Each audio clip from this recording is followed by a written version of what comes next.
I'm previewing the Women's Candidates Tournament, and in the last video I mentioned that I thought Alexandra Goryachkina from Russia was, for my money, the clear favourite.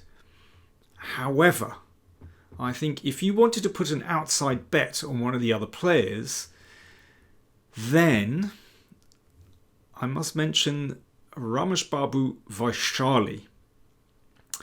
She's age 22, from India, and she is improving rapidly.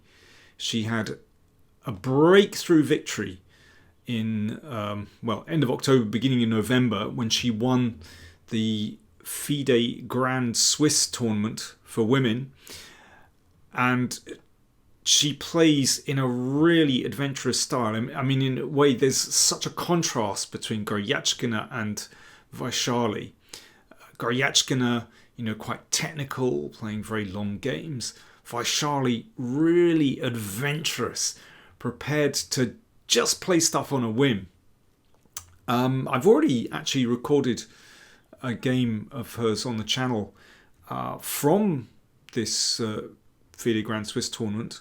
Her game against Tan Zhongyi, which was a splendid attacking game. I'd like to show you another game from the FIDE Grand Swiss tournament. So this received a lot of publicity at the time. I didn't cover it, but a lot of others did. But anyway, it bears repetition. So this was from round 3. So Vaishali is playing Lea Garifulina. So Vaishali playing white. Knight c3. So you can see the contrast between Goryachkina and Vaishali. So Vaishali, she's playing kind of sliced serve tennis. This is a bit left field. Knight c3. What's this going to go into? Well, we don't know. It depends how black plays. Vaishali could still go back into an open Sicilian. That's possible. In any case, her opponent plays d6. So her opponent probably wants to go into the Najdorf. However, if black plays with d6, then f4 is quite inviting. So the good old Grand Prix attack. I mean, this is well known in English circles, that if black plays with d6, then f4 is actually very dangerous. g6, knight f3, bishop g7. And one can play bishop c4 here, and that's still quite dangerous. But Vaishali flicks in bishop b5. This is a very trendy move. Very interesting move. So black does not want to play knight c6 because that'll be exchanged off, and that is a nice structure for white because that's rather rigid actually. So bishop d7 is standard. And now instead of exchanging, Vaishali just puts the bishop back on c4. This is a very trendy move. So why put the bishop on d7, induce the bishop move to d7? Well, I'll show you why now. So normally the bishop is on c8, but on d7 it can be a tactical liability. Now, Garifulina played knight a5 here. But what about the standard knight f6? Well, watch what happens. e5. So this did not happen, by the way. So the knight's got to move, and now bishop f7 check. And here's the trick. e6. This wouldn't work with the bishop on c8. So if that's taken, then the king's in dreadful trouble. And if bishop takes, knight g5. So if the king wants to hang on to that bishop, it's got to step forward, but this is absolutely disastrous. Of course, it doesn't need to be this bad, but this just leads the king to its doom. Let me go the whole way. Queen f3, there we are. Of course, in this position, the king can step backwards, but this is still better for white. So that is the trick. With the bishop on d7, tactics appear. So therefore, knight a5. So black has to sort of do something a bit different, and it's not really what you want to do with black. You want to castle on the king's side. Bishop d2. And this is also very clever. So this is an idea that was played by, for example, Ariantari. So the idea is, instead of castling in the traditional way on the king side, in fact, white goes queen side. And that means that any attack is going to be even stronger on the king side. But it's a sharp position because this bishop looks a bit odd. You know, it could be possible to hunt that one down. This happened. But Vaishali is ready for it. In fact, she'd played in exactly this way before. So f5, this is the move that makes the Grand Prix attack possible. You get in f5, it opens up all these lines, and it's very dangerous for black. So that wasn't taken. b5, attacking the bishop. And Vaishali comes up with a great idea. She sacks this pawn instead of retreating the bishop, and then presses on again with e5. This is played with such a great spirit. So she's just not backing down. You know, in this situation where you've castled, your opponent's king's in the middle, every move counts. Bishop goes back. Yeah, I mean, if this is taken, then this knight can spin in to hit the bishop.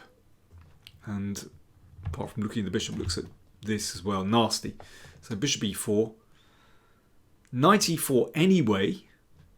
I mean, white, you don't have to play like this. It's possible to take on d6, as Vaishali said afterwards. Yeah, he said, yeah, I could have done this. But she went for it. And Vaishali had exactly this position against Asabayeva. And Asabayeva played castles kingside. And the game reeled on like this. I mean, white's attack looks absolutely fantastic.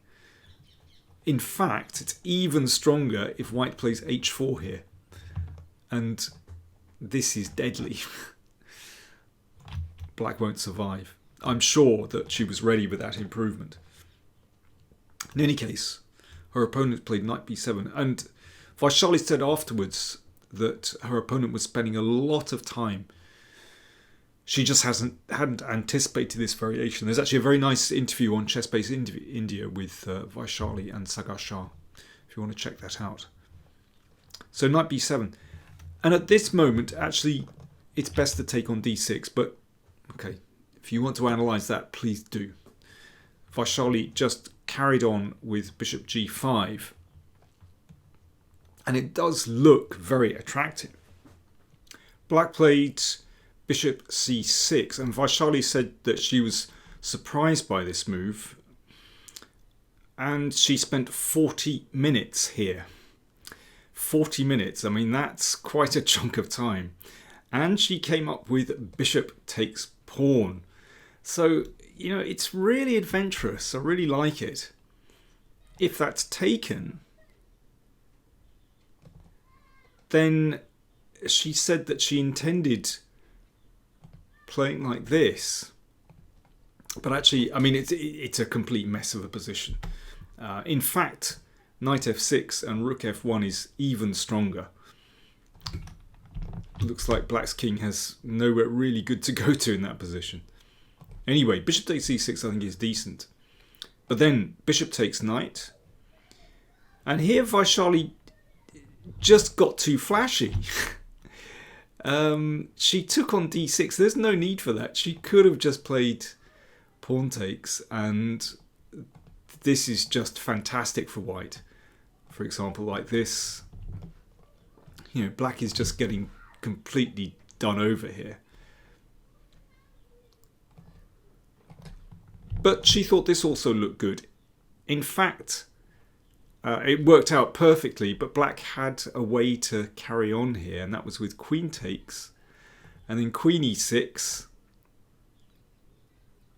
I mean, at this moment, black is a piece up, so queen takes knight is necessary, and then just castles, getting the king out, and this just gets completely crazy. Now, white is a piece up, but suddenly there is a counter attack here in combination with the bishop. And don't forget that move, bishop h6, can sometimes be good as well.